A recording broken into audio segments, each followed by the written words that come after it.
many states, cities, neighborhoods, out of such different perspectives, such distinct personalities, so many free and fiercely independent people emerge as one country, one nation. How? How do we move forward as a single nation when our desires seem so different, our views so varied? Not easily, and not quietly. The House will be in order. Thank you, Speaker. Bills in this chamber require names and actors. Senate will come to order. On this vote, the Answers in America come not from one voice, but from many. Out of freedom flows energy, ideas, and passionate, legitimate differences. Peacefully resolving those differences, finding our common ground, is the challenge of free people face, and the job of those we elect to Congress. As far as the dates, I'm happy to provide it in the context of the government. Mr. Brown, Mr. Rubio, 100 senators elected for 6-year terms, 435 voting members of the House of Representatives elected for 2-year terms, on behalf of over 300 million American citizens. The House, the larger body, is designed to reflect the will of the majority. In the more intimate chamber of the Senate, the voice of each member can be taken into greater account.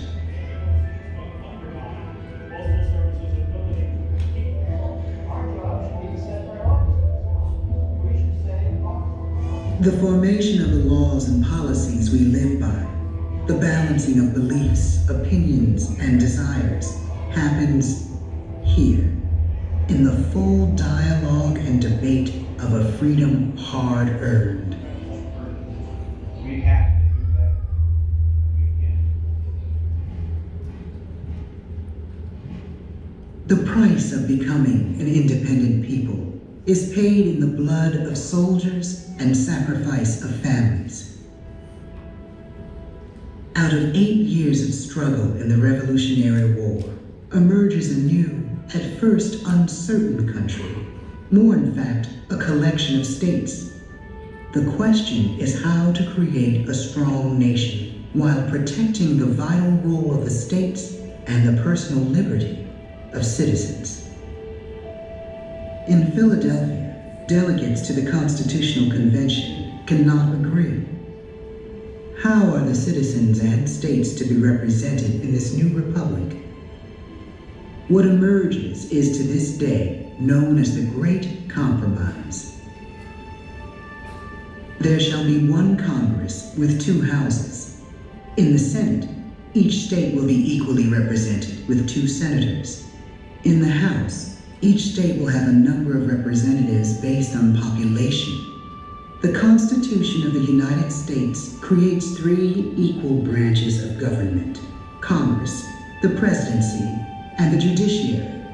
And Article 1 makes clear that Congress is the branch most directly connected to the people. In Congress shall reside the power to make all laws, to determine taxes, to regulate commerce, to establish post offices, roads, and courts, and, when necessary, to declare war. The delegates believe every power of government should be exercised carefully, in full consideration of many points of view. The center of this new government, its capital, shall be built on new ground, on the crest of a bluff overlooking the Potomac River, at the heart of a new city called Washington. The design of the building is rooted in an ideal ages old, that citizens can build a government driven not by the whim of a dictator, king, or tyrant, but based on the consent of the governed. This monumental structure, built far from available supplies and resources, will be the largest building of its time in North America. Workers, many of them enslaved African Americans, quarry stone, cut and saw timber, lay brick, and finish rough and fine carpentry. By 1811, the Capitol of the United States houses in its north wing the U.S. Senate, in its south wing the U.S. House of Representatives. The experiment of representative democracy, of electing citizens to make the decisions of government, has been launched, only, incredibly, to be torched. 2 years into the War of 1812, British troops invade the city, sweep into the capital, and set ablaze the center of American self-government. Doubt that the burned-out city would even remain the nation's capital yields to the resolve of a now-tested nation. A nation pushing west. New states have joined the original 13, adding seats to the Senate and more members to the House. Congress is where the issues of building a nation unfold.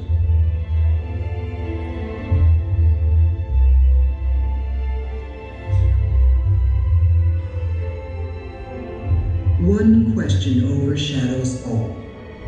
As new territories are opened for settlement, will they be slave or free? For close to 40 years, the issue is fiercely debated. Knowing in heart, liberty and union. Now, government is the creature of the states. Nippy won't want no more. Above all, no civil war, no. In the end, the nation cannot survive half slave and half free, and the country goes to war with itself.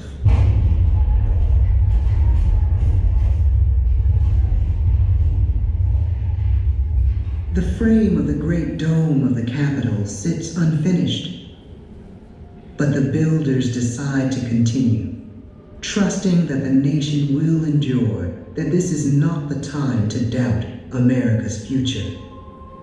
President Lincoln takes heart. If the people see the Capitol going on, he says, it is a sign that we intend the Union shall go on. Soon, the dome of the Capitol is topped by the statue called Freedom, defining for the ages the national skyline.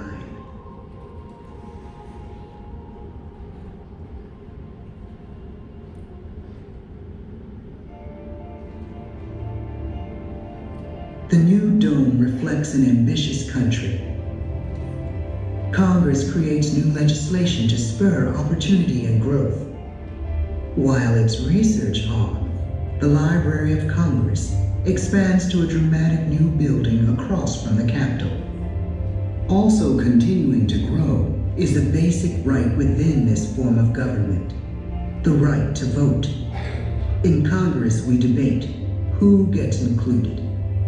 Through congressional hearings, constitutional amendments, and landmark legislation, the right to vote will be expanded and protected. The process of seeking solutions to the nation's problems and unleashing the nation's possibilities unfolds over time.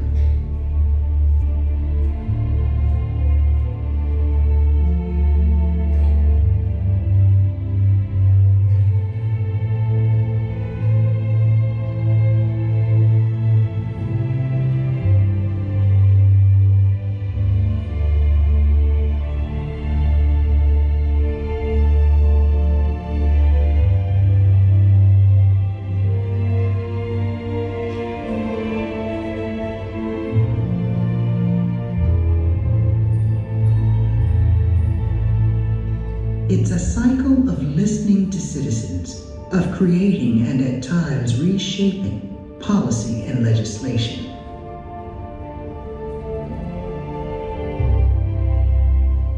Some bills pass easily, reflecting a wide consensus. Others pass narrowly. Not every idea should become a law. And with time and perspective, some laws are changed or replaced with new legislation.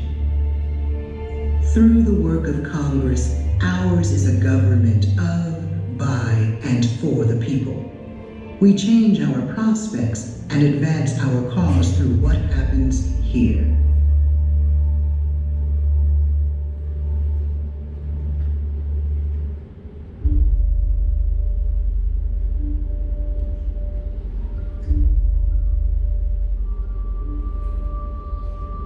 This is the core, the center of our experiment in political freedom.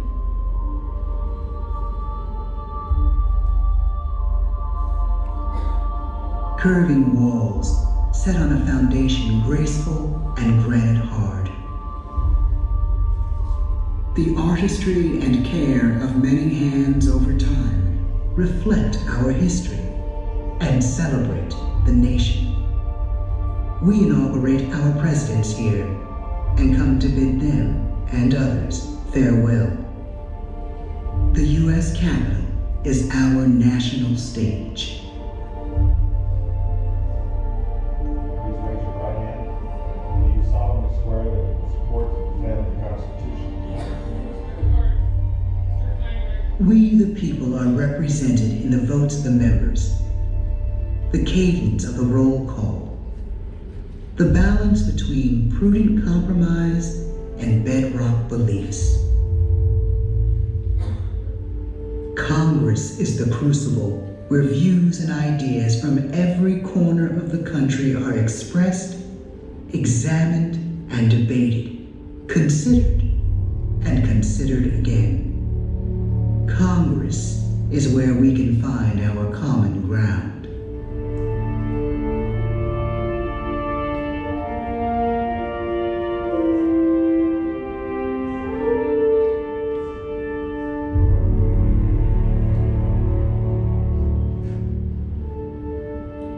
These walls have been tested. Their strength does not crack. E pluribus unum. Out of many, one.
You're laying in state elected figures, you're laying on not elected figures, of course, that take place here.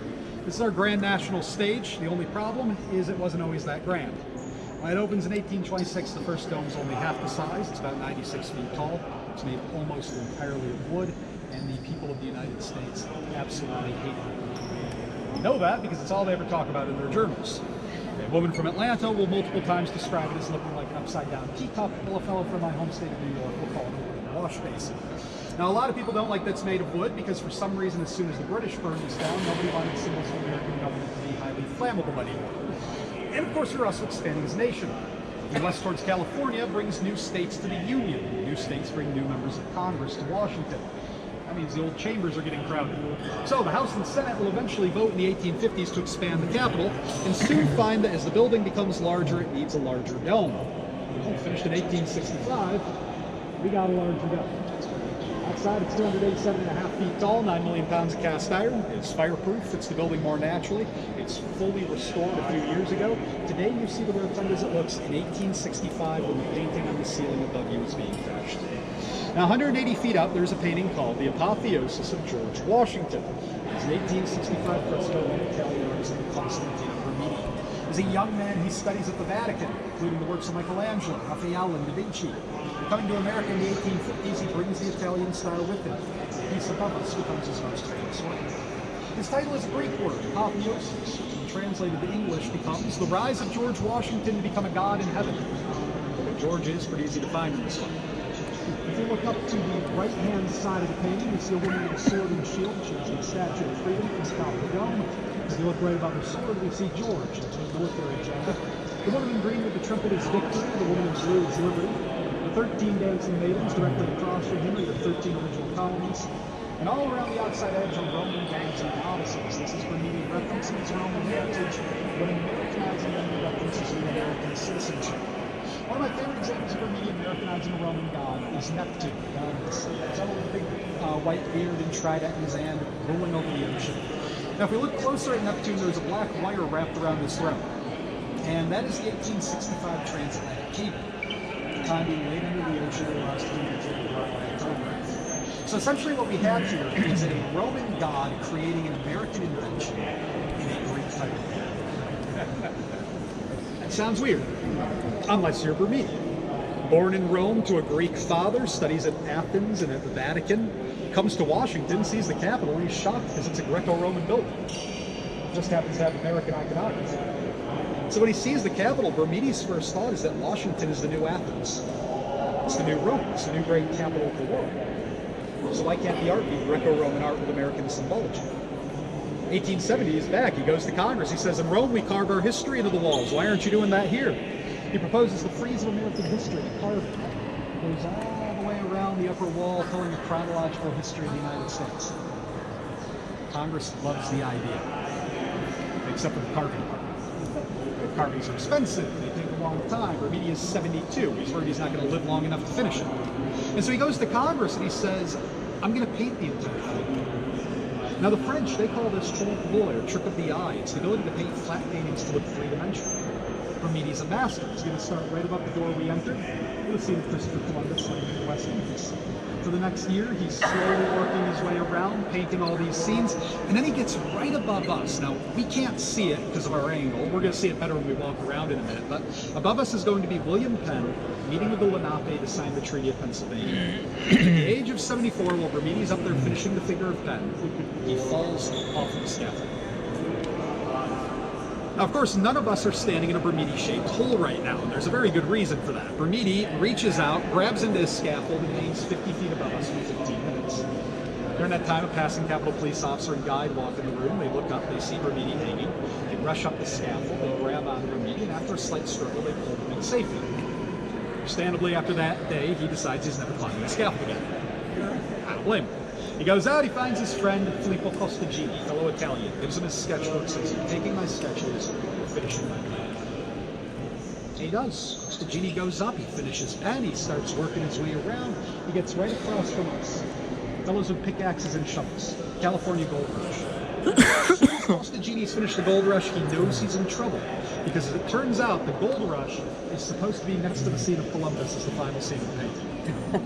So due to a mathematical mistake, he is now left 33 feet blank. And this is when Congress decides to debate how to finish a painting for the next 65 years. Which means, unfortunately, by the time they make a decision, both their Italians are dead. Now you need a new artist. So, 1953, we're going to hire an American. His name's Alan Cox. He'll start with two men shaking hands, the end of the Civil War, cannon crew aboard a ship, the Spanish-American War, Wright brothers, 1903, birth of flight. In the end, it will take three artists 75 years to paint 400 years of American history. 75 years. Put that into perspective. The sealing, the apotheosis, will take Bermidi on his own only 11 months. Less than a year. Now, the oldest works of art in the room date back to the day it opened. If we were here opening day, 1826, your 4 large paintings of the Revolution on the other side to the right here will already be on display. So your 4 paintings of the Revolution are by an American artist. His name is John Trumbull. He's from Connecticut. He's a veteran of the war, knows many of the men he paints personally because he fought alongside them. And the most famous of his 4 is right across from us. It's the Declaration of Independence. Now, you can see the most of your textbooks growing up. They also note from the back of the $2 bill since 1976. On the other hand, the 1840s and 50s, moving west towards California, we want to honor the explorers who come before us. We hire 4 new artists. We get 4 brand new scenes of explorers and settlers. For example, right behind you, we have the discovery of the Mississippi by Hernando de Soto by the artist William Henry Powell. In it, we see Hernando de Soto as he becomes the first European to chart the location of the Mississippi during his westward expedition of 1542. The final items to be added to the room are statues, and here at the Capitol we have 3 specific types. Now, the first is a state statue. Every state gives us 2. If your state gives us a former president, it is brought to this room as a sign of honor. Great example right here is Gerald Ford, representing the state of Michigan. We can also have commissions. Congress can pay an artist. We can receive a finished product back in return. Abraham Lincoln commissioned 1866 by Congress for an artist named Virginia Reed. At the time she was finishing that statue, Vinnie Reed was 17. The youngest artist of the permanent work on the Capitol. And then finally, the last type of statue is a gift. It's exactly what it sounds like. You and I get together, buy a statue, give it to Congress. They like it, we'll put it on display. Over here, there's 3 women in a block of white marble. There's the National Women's Portrait Monument, gifted to the National Women's Party in 1921, so the 19th Amendment, the right of women to vote. Your 3 women are the suffragists working for that right. From left to right, you have Elizabeth Cady Stanton, Susan B. Anthony, and Patricia Bott. Behind them is a 4th unfinished figure. Adelaide Johnson, the artist, wants to show that while women have earned the right to vote, there is work to be done towards women's equality. The 4th unfinished figure is women of the future working towards that equality. Now we're going to see that a little bit better in a moment, because in just a few moments I'm going to be taking us around the room and then down the hallway to go see the old house chamber, which is now our statuary vault. After that, we'll actually come back through this room, essentially completing a full lap of the room. Before we leave this spot, are there any questions about the Rotunda? Artwork on display, work that's been done, anything we've seen so far? Can you explain the second? Sure. So the other paintings in the Exploration Installment series, of course, the first one behind us is De Soto with the Mississippi. We have the landing of Columbus, 1492. This is Columbus landing in the West Indies, becoming one of the first Europeans to land on what at the time is thought to be the New World. We have the Pilgrims embarking from Holland aboard their ship, the Speedwell, which, proving neither speedy nor well, begins sinking almost immediately.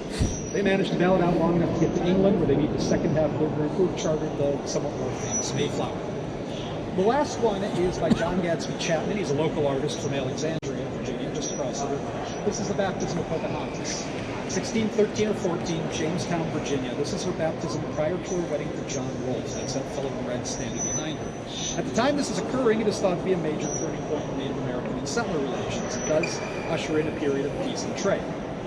But it is, at its most basic, a forced marriage, a marriage of convenience, and in many ways a forced conversion. Within a year of this, she will move to London with John Rolfe and die from diseases endemic in the city. And then the 4 on the other side was pointing out the 4 scenes of revolution along with the Declaration. The second one is called Saratoga, victory over General Burgoyne. It's the first major war, leads to the Spanish and French joining as his allies. The 3rd painting is the surrender at Yorktown for Cornwallis, the final major battle of the Revolution. And then finally, the last one is George Washington resigning his commission at the end of the war. Many people don't know this, but George was actually asked to become King of the United States at the end of the war. And he said, well, we fought an 8-year war to get out from under King George. For some reason for another, the leader of the nation must be a civilian. George resigns his commission. His plan is to retire, go back to Mount Vernon. Of course, a few years later, with the passage of the Constitution and the creation of the office of President of the United States, there's bigger plans for him in the future. He just doesn't know it at the time. Any other questions? Yeah, go right ahead. Yeah, how long did the modern dome take to make? It took about 10 years.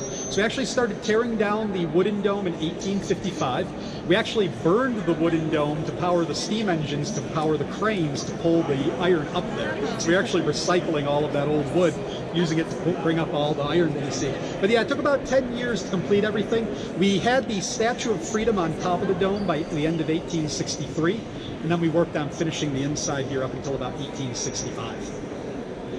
Any others? It's a good one.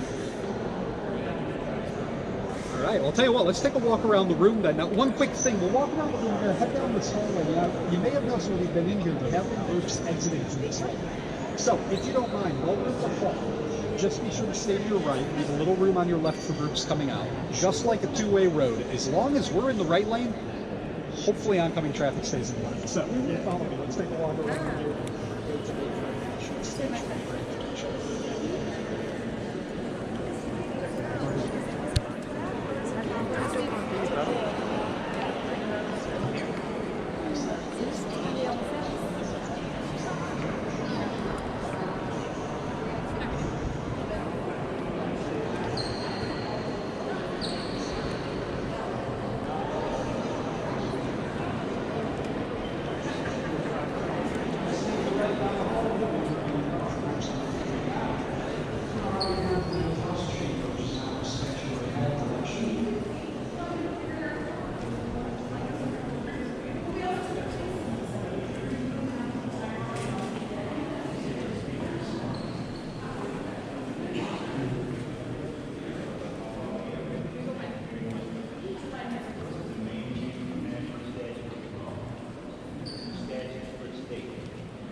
So I'll have a stage just with multiple rows, kind of in a semicircle around me, fill in all this open space around me. We might walk around this room, as groups move around. We'll kind of do the other groups move in. And now let's start over here on this side. Early history is right before the So as you come in, feel free to fill in all the open space here into the semicircle.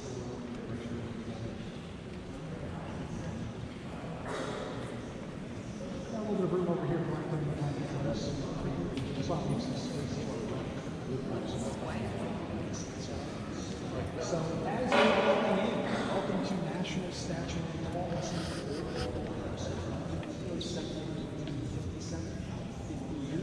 You're looking at the home of the House of Representatives. But its original design is a little bit different. So 1807, the room is in the pavement. It's got carpet floors and stadium style seating. It's got a big arched ceiling designed by Thomas Jefferson himself. It's beautiful, it's ornate, and it is completely and utterly useless for what it's created for. Here's the thing, an oval-shaped room makes an echo so loud you compete against your own voice to give speeches. Ceiling designed by Jefferson makes the ceiling whenever it rains or snows. The floor's thick, dark carpet back then is absorbing all the heat, which means in August the room's 110 degrees Fahrenheit.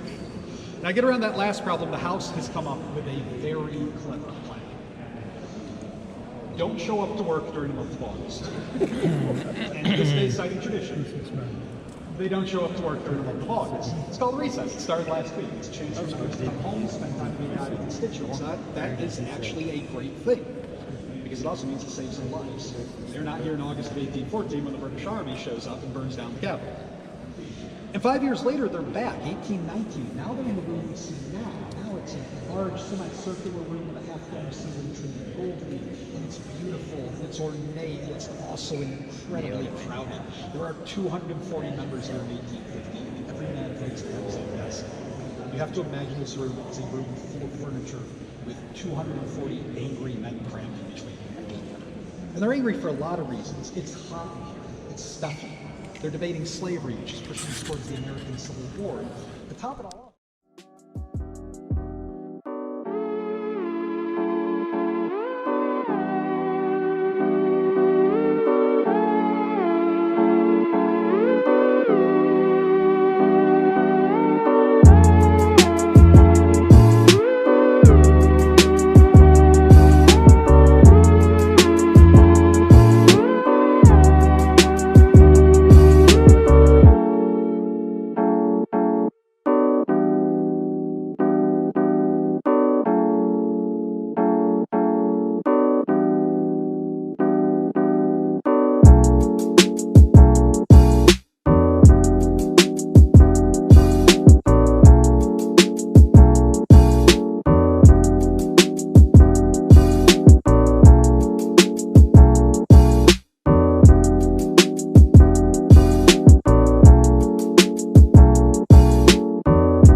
you.